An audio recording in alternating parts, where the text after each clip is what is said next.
Finally! It took so long! So, it's now 2024, and it appears I have to be the one to update you on Sonic Movie 3 and the Knuckles series, since Paramount and everyone involved, frankly, hasn't. But things are actually looking surprisingly good, and not just because it's 2024 and both the writers and actors strikes are now officially over, but also the stories I've gathered today also include leaked info from a couple of their business partners on the release date of the Knuckles series, and a bunch of other things, including the rating and more background info about Shadow and Maria in Sonic Movie 3. However, I personally am most excited to cover the Knuckles series info, Knock, it's Knuckles. as this thing is dropping so soon. One disclaimer I want to make is while there is some good news for those excited about Sonic Movie 3, keep in mind there is a mix of good and bad news for the Knuckles series. That said, at least for Sonic Movie 3, it's all good news today, baby.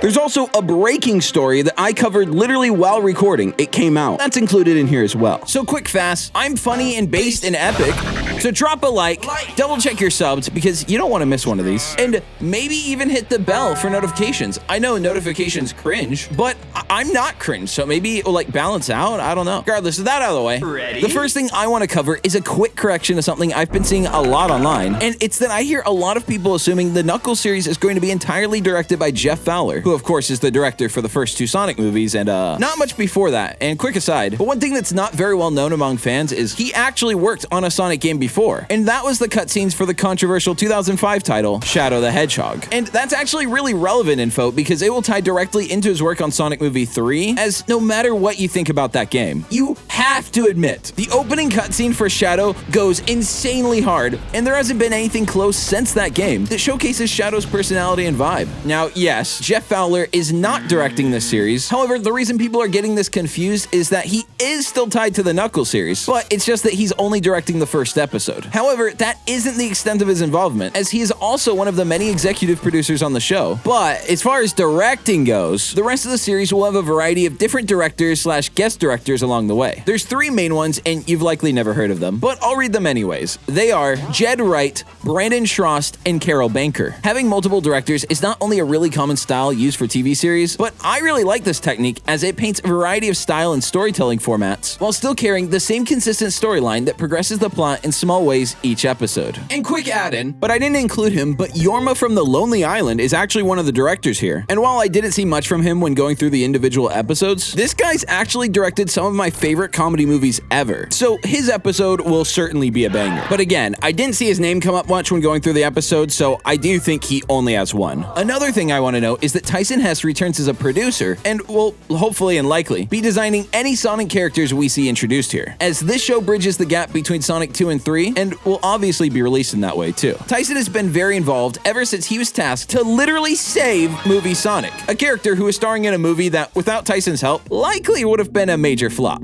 especially considering the time it came out. Now, I want to cover the new casting info we got about Sonic 3 and Knuckles. You see what they did there? Sonic 3 and Knuckles? I don't know why that just clicked for me. But first, I want to cover that while on the topic of the Knuckles series, I never reported on it, but around 2 months ago, New York Comic Con happened and Kid Cudi, who we've known as a cast member in the Knuckles series for a while now, announced he was going to present there, and given the fact that it's Comic Con, the community presumed there was going to be some Knuckles series stuff shown, maybe a trailer, maybe a scene, maybe even just some spoken information. But seemingly, nothing came from this, and not even about it being a different announcement. No, quite literally, nothing happened and nobody acknowledged it, which does make me kind of glad I never covered it or hyped it up. However, when it comes to the rollout of the trailer for the Knuckles series, many, and even me, assume it will likely follow the same release as Sonic Movie 2, where these big Hollywood companies like to show off these things for people in the industry at behind closed-door private screenings, but there hasn't been any word of that with the Knuckles series like there was with Movie 2. Regardless, it might not even get the same rollout and select premieres at conventions, since it is just a miniseries and not a full-length feature film like Sonic 3, which, despite Knuckles not coming through, it's nearly certain we will be getting pictures and scenes of Sonic Movie 3 through these specific avenues in the coming months. So that's something to keep an eye out for, as I'm going to cover it the second I hear anything. So hey, maybe now is not a bad time to check if you're subbed, and maybe even set the bell, since I rarely upload and it's always based as...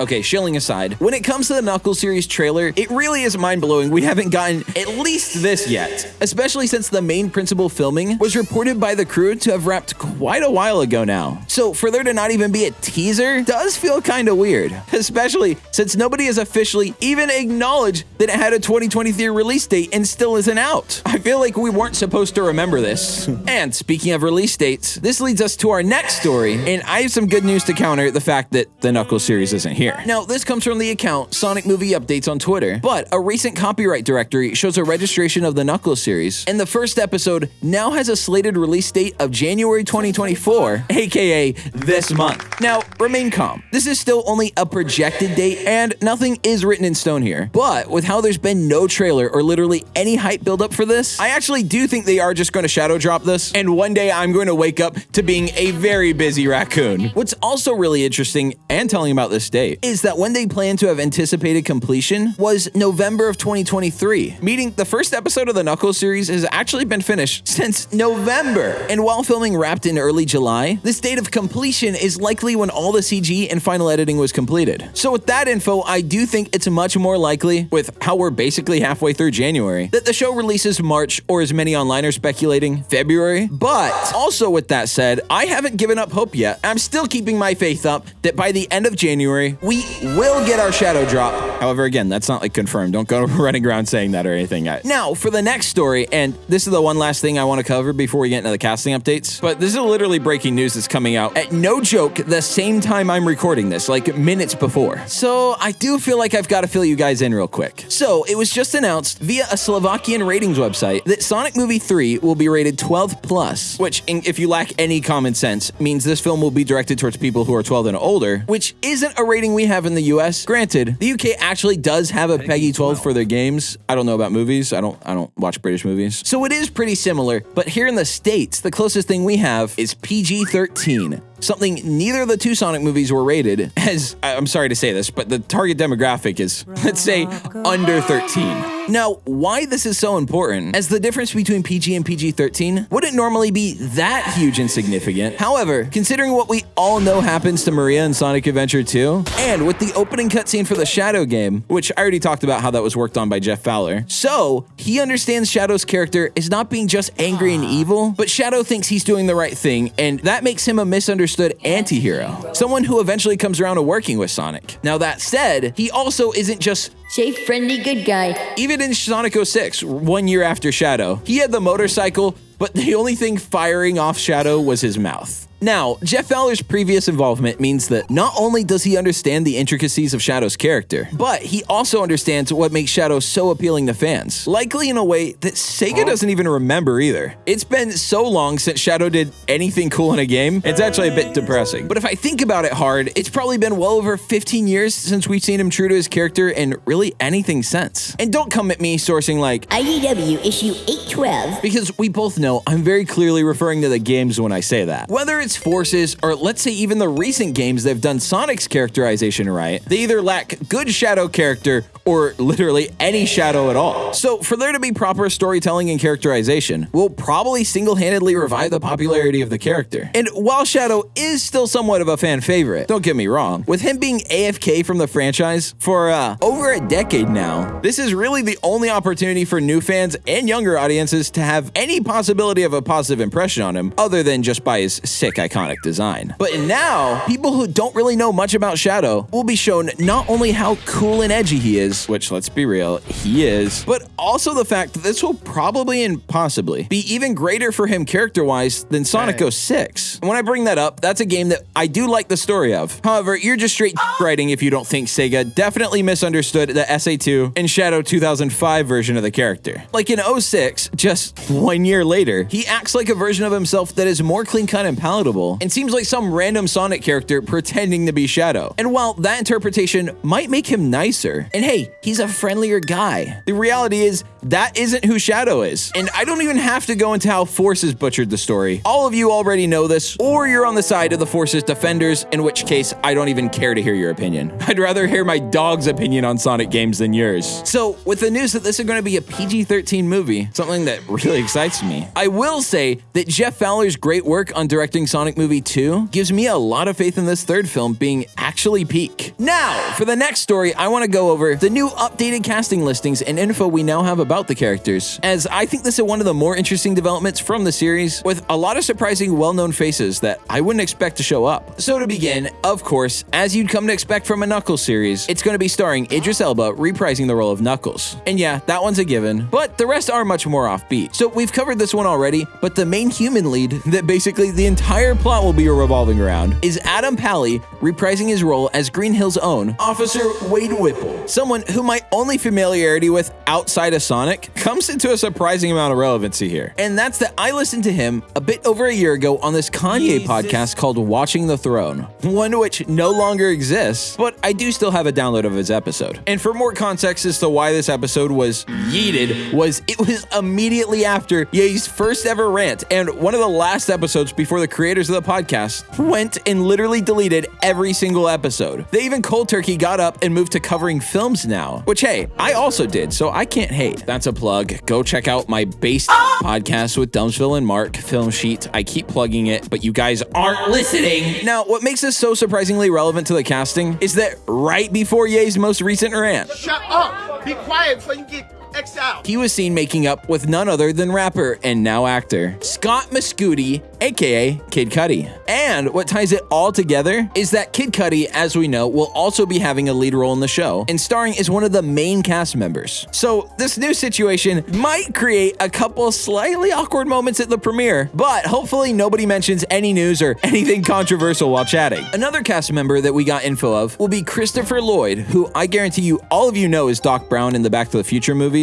But I will just run through the rest of the list quickly, and just for transparency, this part is sourced from Variety, but it will be starring Carrie Elwes from The Princess Bride and Robin Hood Men in Tights, both movies that I love, as well as Stockard Channing from Grease, The West Wing, Paul Scheer from Black Monday and Veep, and Rob Hubel from Children's Hospital and Bob's Burgers, which most of you are young enough to only recognize Bob's Burgers from those last two, but Children's Hospital is such a funny, obscure 2000s teen web series, so I'm pretty excited to see that here. And I'm gonna be honest, I had no clue he was in Bob's Burgers. I don't watch that at all. Now, these castings were announced a while ago, and I never covered them. However, what makes them relevant now is where the bitter part of the bittersweet news comes in. So buckle in, this is the not great part. Now, the fact that there is a massive amount of human leads and that the show essentially is carried by them is actually very likely to be one of the root causes as to why the show isn't here with us yet. And that's that since it's going to be the Sonic project most affected by the actors' strikes, ones which, by the way, went way longer than the writers' strikes, it's going to push the show back quite a bit. However, these strikes are actually going to affect Sonic Movie 3, but in a positive way. So there's a lot of reason and info that leads me to feel very confident saying that despite how hard everything has been on in the films industry lately, despite all of that, Sonic Movie 3 will still come out and in its expected time frame. And if there are any delays,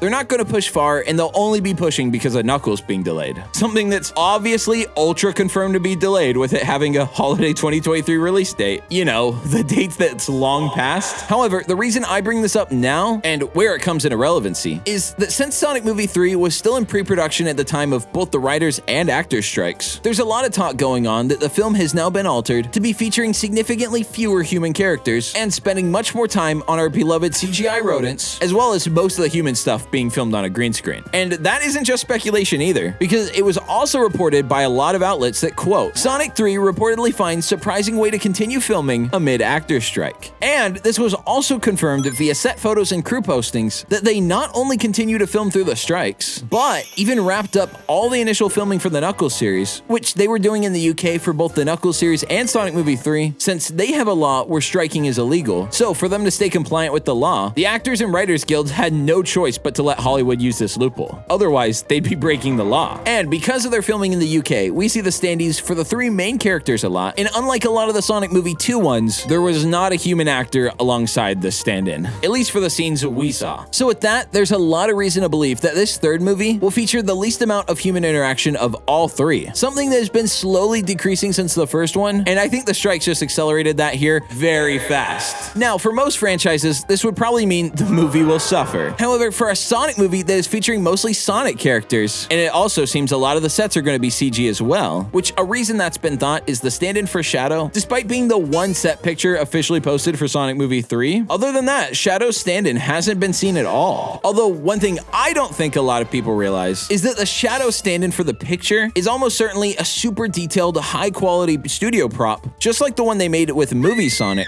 However, it isn't the ugly, low-quality one that they've had on set for positioning and for the actors to reference. In fact, it doesn't even have to look like Shadow. They could just reference Shadow's position with Tails, for all we know. And after Sonic Movie 2's massive amount of set photos, I think they're trying to crack down on that this time. And even though I like to cover that stuff, I gotta respect it. So all this to say that if Shadow is very rarely used as a stand-in on set, because again, while they've been much more tight-lipped and sealed on set photos this time around, we have gotten a good amount of them, and Shadow isn't featured in any of them. So if he is mostly on studio sets or is in CGI backgrounds, and since he's already a CGI character, there's obviously nothing to physically film. Another thing to keep in mind about this whole filming situation is that since the second Sonic movie dropped, Illumination released the Mario movie, which was not only all CGI and had a very divisive voice casting, but turned out to not only be well received by fans and critics, but it also made a metric ton of money. So Paramount is likely much more willing to experiment with more and more CG elements, since that's not only making the project more cost effective, but it also makes working through what at the time was a strike that they didn't have any clue when it would end. So for a CG character and a CG background just makes the whole thing much more plausible. Then you add on the fact that doing a Sonic film with a lot less human characters is exactly what fans of the series have wanted. The first movie was kind of mid, to be honest,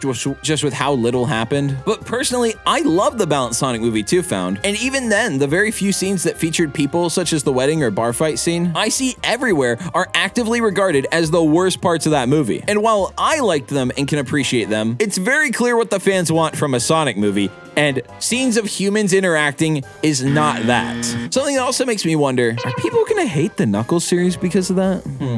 So regardless, this is definitely going to be the most Sonic movie of all the movies. And since they want to sell toys as well as introduce fan favorite characters into the Sonic movie universe, them doing much more fully animated 3D parts and relying instead on voice acting, something they can do in post, opens up not only the possibility of them adding a bunch of characters to this movie, but also a financial incentive for them and an almost certainty for them to do it. It's very clear for really any Hollywood budget, when they make a movie like this, they want to sell more than one toy of Shadow, as well as the fact that for a movie's writing to make it more interesting, they're going to want to throw some surprises in there to keep us on our feet. The plot isn't just going to be, hey, there's Sonic and then there's Shadow, and Shadow's bad. However, this plot is something we'll probably get hints of when the first full trailer drops, and not really something I care to speculate about because I'm just going to be wrong, and who cares? With that said, like the video if you liked it, and let's be honest, you liked it. Double check you're subbed, YouTube do be undoing that randomly, and set the bell to all so you don't miss an epic gamer video from the Sonic Show. That's me. And with that, I have nothing more to say. Lots of love and peace. Peace! Yeah, I shoot him down into Middletown. Found a couple rounds, found a couple clowns. Like Kanye and bound, like Keybonds and bound. Like circles and